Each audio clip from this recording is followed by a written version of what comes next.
नमस्कार विद्यार्थियों। पाठ 12 हमारे 9, 10, 11 पाठ हो चुके हैं। पाठ 12 स्वतंत्रता प्राप्ति मतलब आज़ादी की प्राप्ति। तो आज़ादी को पाने के लिए क्या क्या अंतिम योजनाएं बनाई गई, इस पाठ के अंतर्गत हम ये योजनाएं पढ़ेंगे। क्या हुआ था कि भारत का स्वाधीनता संग्राम, स्वतंत्रता की लड़ाई बढ़ती चली जा रही थी और सब लोगों की सभी जो थे आंदोलनों ने जोर पकड़ लिया था और इस प्रकार से अंग्रेज़ों को भी पता लग गया था कि अभी हम यहाँ पे ज़्यादा टिक नहीं सकते और इसके लिए सरकार जो अंग्रेज़ी सरकार अपने आप ही योजनाएं बनाने लग गई थी। और राष्ट्रीय कांग्रेस का निर्माण जो था धर्मनिरपेक्षता सिद्धांत पर हुआ था।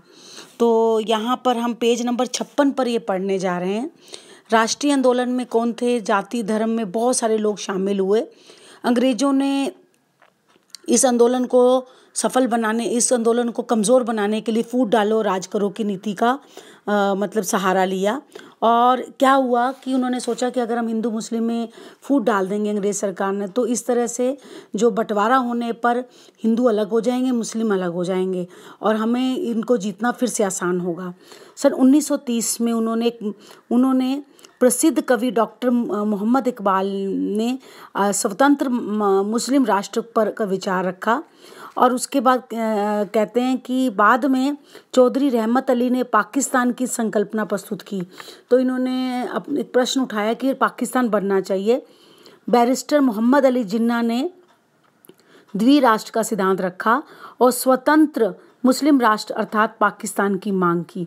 तो अभी हम देखो इस पैराग्राफ में पढ़ें कि किस प्रकार से मुस्लिम लीग की स्थापना का महत्वपूर्ण उद्देश्य यही था कि एक अलग राष्ट्र बनाया जाए जिसका नाम पाकिस्तान हो। और राष्ट्रीय कांग्रेस में क्या था, उनका मानना था कि सब हिंदू हैं, इस संगठन से मुसलमानों को कोई लाभ नहीं होता। इसलिए जिन्ना जो थे, बैरिस्टर अली जिन्ना जो थे, उनका मेन उद्देश्य था कि मुसलमानों का भी कोई संगठन होना चाहिए। तो अब इसके बारे में हम थोड़ा आगे की ओर चलेंगे। अभी हम यहाँ पे देख रहे हैं वेवेल योजना।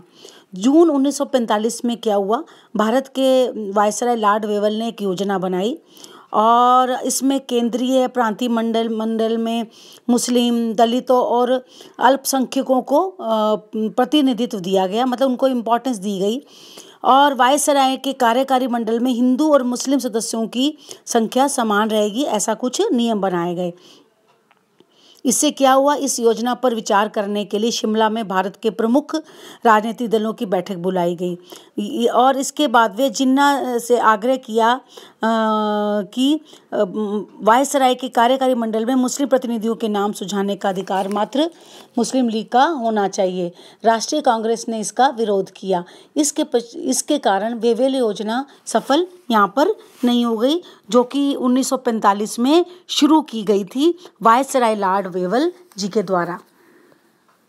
अभी त्रिमंत्री योजना शुरू गई। त्रिमंत्री मतलब 3 मंत्रियों की योजना, जिसमें 3 मंत्रियों के द्वारा योजना बनाई गई।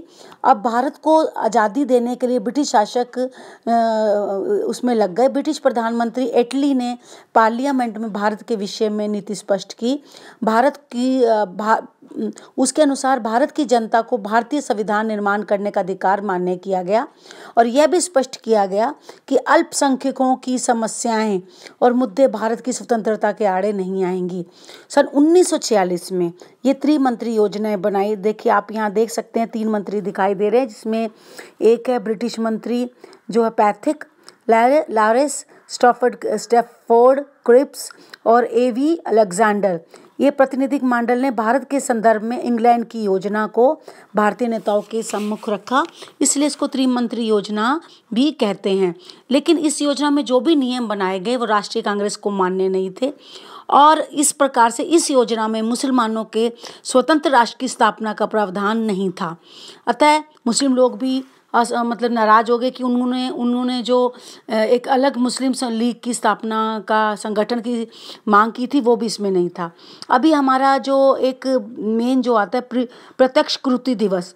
पाकिस्तान के निर्माण की मांग पूरी नहीं हो रही थी। यह देखकर मुस्लिम जो लोग थे उन्होंने अलग रूप से कार्य करना शुरू किया। 16 अगस्त 1946 ईस्वी को एक प्रत्यक्ष कृति दिवस मनाने की घोषणा की गई।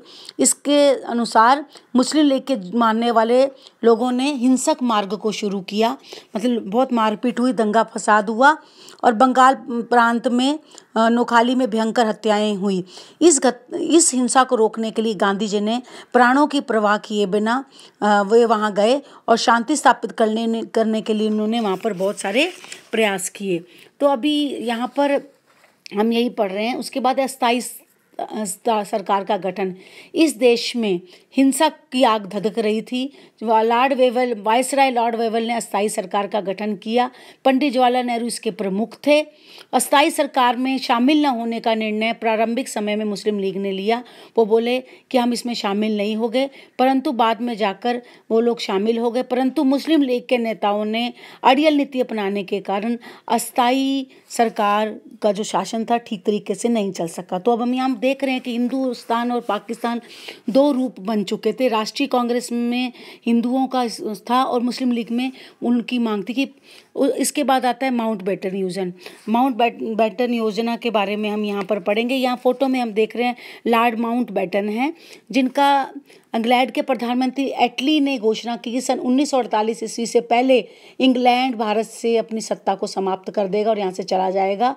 भारत में होने वाले इस प्रकार की पृष्ठभूमि में भारत के वायसराय के रूप में लॉर्ड माउंटबेटन को नियुक्त किया गया कि वो ये कार्य करें, और उन्होंने भारत के प्रमुख नेताओं के साथ बातचीत की और भारत और पाकिस्तान इन दो स्वतंत्र राष्ट्रों का निर्माण की योजना रखी। तो लॉर्ड माउंटबेटन ही थे जिन्होंने भारत और पाकिस्तान की योजना बनाई थी।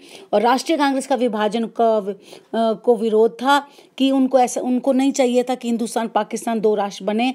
राष्ट्रीय कांग्रेस की भूमिका का मूल आधार देश की एकता था, परंतु इस प्रकार लॉर्ड माउंटबेटन और मुस्लिम लीग की पाकिस्तान को बनाने की हठवादिता, उनका हठ था कि पाकिस्तान एक राष्ट्र बने और हिंदुस्तान एक भारत का इस प्रकार से बंटवारा हो जाए।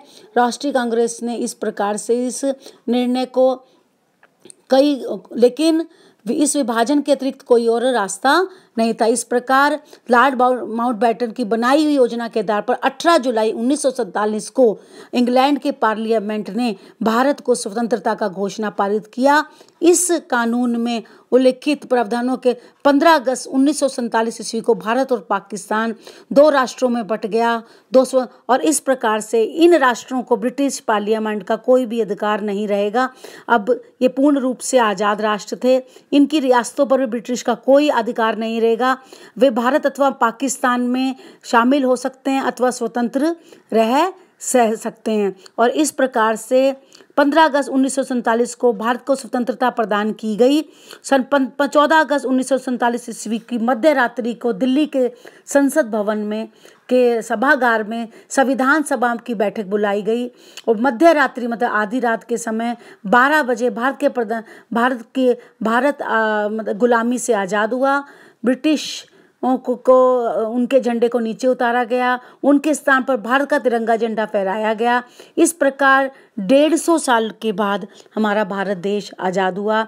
स्वतंत्रता का ये आनंद विशुद्ध आनंद नहीं था। देश लेकिन बट गया दो टुकड़ों में, एक तरफ हिंदुस्तान रह गया और एक तरफ पाकिस्तान। स्वतंत्रता के समारोह में गांधी जी शामिल नहीं हुए क्योंकि वे इस योजना से बिल्कुल भी खुश नहीं थे और वे बंगाल में शांति स्थापित करने के लिए एड़ी चोटी का जोर लगा रहे थे।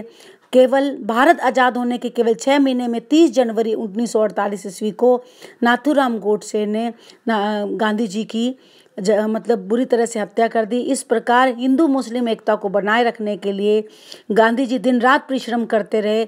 इसके लिए उन्होंने अपने प्राणों का बलिदान भी दे दिया। तो आज हमने इस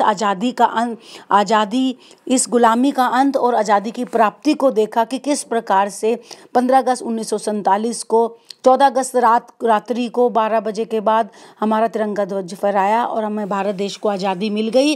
लेकिन ये आज़ादी हमको आसानी से नहीं मिली। इस देश के दो टुकड़े हो गए। बहुत सारे लोग पाकिस्तान में ही रह गए और बहुत जो लोग हैं हिंदुस्तान। और गांधी जी इस बात से खुश नहीं थे। गांधी जी को गोली मारकर नाथूराम गोडसे ने गोली मार दी और उनकी मृत्यु हो गई। तो हमने आज ये स्वतंत्रता प्राप्ति का अंतिम चरण देखा है कि किस पर आज़ादी कितनी ज़्यादा महत्वपूर्ण है।